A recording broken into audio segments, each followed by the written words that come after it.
Bismillahirrahmanirrahim. Assalamualaikum warahmatullahi wabarakatuh.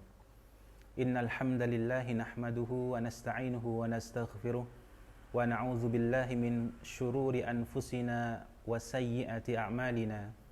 Man yahdihillahu fala mudhillalah wa man yudlil fala hadiyalah. Wa ashhadu an la ilaha illallah wahdahu la syarikalah wa ashhadu anna Muhammadan abduhu wa rasuluhu amma ba'd. Allahumma salli ala Muhammad wa ala ali Muhammad kama sallaita ala Ibrahim wa ala ali Ibrahim innaka Hamidum Majid.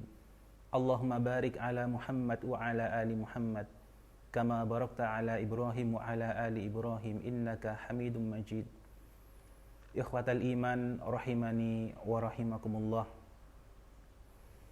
Kematian, ketika kita mendengar sebuah khabar kematian, baik itu dari status medsos ataupun dari pengeras suara di kampung yang kita dengar, apa yang pertama kali terlintas dalam benak kita? Tentu ada rasa iba, rasa kasihan dan semisalnya. Dan ketika kematian itu hadir atau datang pada orang-orang yang kita sayangi, pada orang-orang yang kita cintai, tentu kesedihan itu akan lebih besar daripada ketika kematian itu datang pada orang yang belum kita kenal. Ketika kita menyebutkan tahun 1900 sekian atau 1902 yang di sana ada foto orang-orang pada zaman tersebut, apa kira-kira yang terlintas dalam hati kita? Tentu yang terlintas adalah kemungkinan besar di antara mereka sudah tiada. Kemungkinan besar di antara mereka sudah wafat, Allah wafatkan. Lalu apa selanjutnya? Kemana mereka saat ini? Apakah mereka lenyap begitu saja? Yang tidak ada pertanggungjawaban setelah apa yang mereka lakukan selama di dunia? Ataukah mereka ada di sebuah alam yang kita masih dihijab, masih ditutupi oleh Allah Subhanahu wa taala akan alam tersebut dengan hikmah Allah Subhanahu wa taala. Saudaraku, sesama muslim dimanapun berada, kita sebagai seorang muslim hendaklah tujuan hidup kita untuk akhirat, untuk Allah Subhanahu wa taala. Karena sungguh di antara kita untuk ukuran saat ini tidak akan sampai pada usia 200 tahun. Bahkan tidak akan sampai pada usia 150 tahun. Dan sangat sedikit dari kita yang mencapai usia 100 tahun. Saudaraku sekalian, saat ini tahun 2021. Kelak pada tahun 2200, kemungkinan besar di antara kita sudah tiada. Kemungkinan besar sahabat-sahabat kita dan orang-orang yang kita cintai, mereka semuanya sudah wafat, Allah wafatkan. Lalu apa setelah itu? Apakah tidak ada pertanggungjawaban? Ataukah kita akan kembali, Allah akan hidupkan kembali kita kelak di yaumil qiyamah untuk mempertanggungjawabkan semua detail dari kelakuan atau perbuatan yang kita lakukan semasa di dunia. Saudaraku sekalian, kematian adalah hak. Kematian adalah hak, pasti akan menimpa siapapun di antara kita.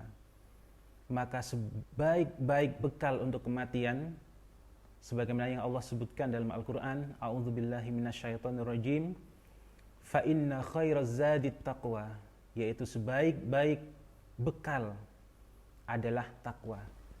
Ikhwatal iman rahimani rahimakumullah.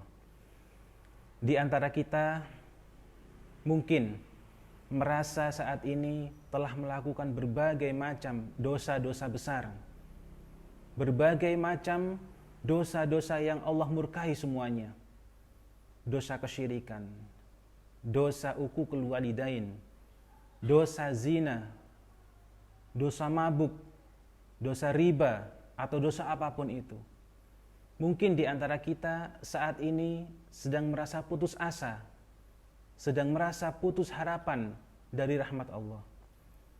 Saudaraku sekalian, ketahuilah bahwasanya Allah ketika menciptakan makhluk, Allah ketika menuliskan di dalam kitabnya tentang semua makhluk, Allah tak lupa menyertakan sebuah kalimat yang akan membuat hati-hati para pendosa akan menjadi terenyuh, akan menjadi sadar bahwasanya mereka memiliki Tuhan yang sangat Maha Pengampun.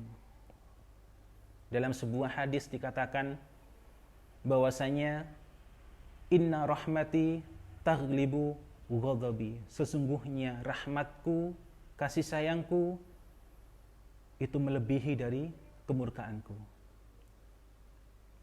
Dalam sejarah, di dalam sirah telah banyak dijelaskan bahwasanya banyak di antara para pendosa besar yang mereka Allah ampuni.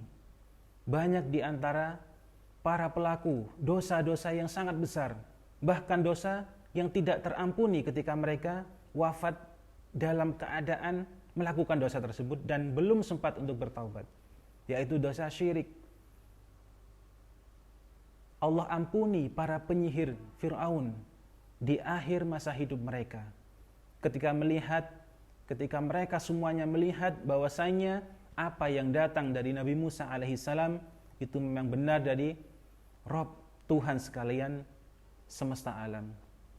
Kemudian mereka mengambil sebuah konsekuensi dari keimanan yang mereka pegang saat ini. Apa itu? Mereka disalib oleh Fir'aun, dipotong tangan dan kakinya, dan mereka dibunuh semuanya. Ini adalah dosa yang paling besar dan Allah masih ampuni. Ikhwatal iman rahimani wa rahimakumullah. Jangan pernah berputus asa dari rahmat Allah.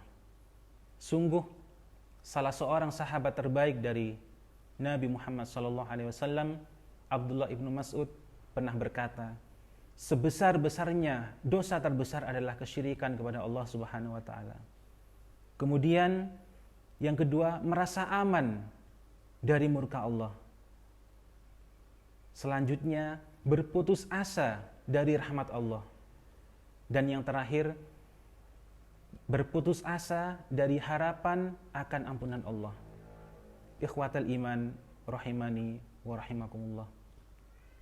Nasihat ini saya peruntukkan untuk diri saya pribadi dan juga untuk semua dari kalian, teman-teman, saudara, family, dan semua yang saya kenal. Bahwasanya kita hidup di dunia ini tidak akan lama.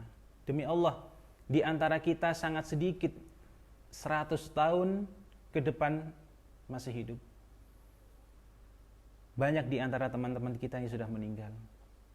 Maka perhatikanlah, sebagaimana seorang yang ingin safar, sebagaimana seorang yang ingin dia bepergian jauh, dia pasti akan menyiapkan sesuatu yang dia merasa bekal itu cukup. Maka bagaimana saat kita ingin menuju alam akhirat, tentu kita harus mempersiapkan yang lebih dari sekedar safar atau perjalanan di dunia. Fa inna khairaz zadit taqwa. Sebaik-baik bekal adalah ketakwaan kita kepada Allah Subhanahu wa taala. Semoga di antara kita menjadi hamba-hamba yang senantiasa bersyukur kepada Allah, senantiasa memanjatkan doa, taubat, memohon ampunan kepada Allah setiap hari. Sekalipun mungkin saat ini kita masih belum bisa lepas dari kemaksiatan-kemaksiatan yang kita lakukan. Dan jangan pernah merasa putus asa dari rahmat Allah.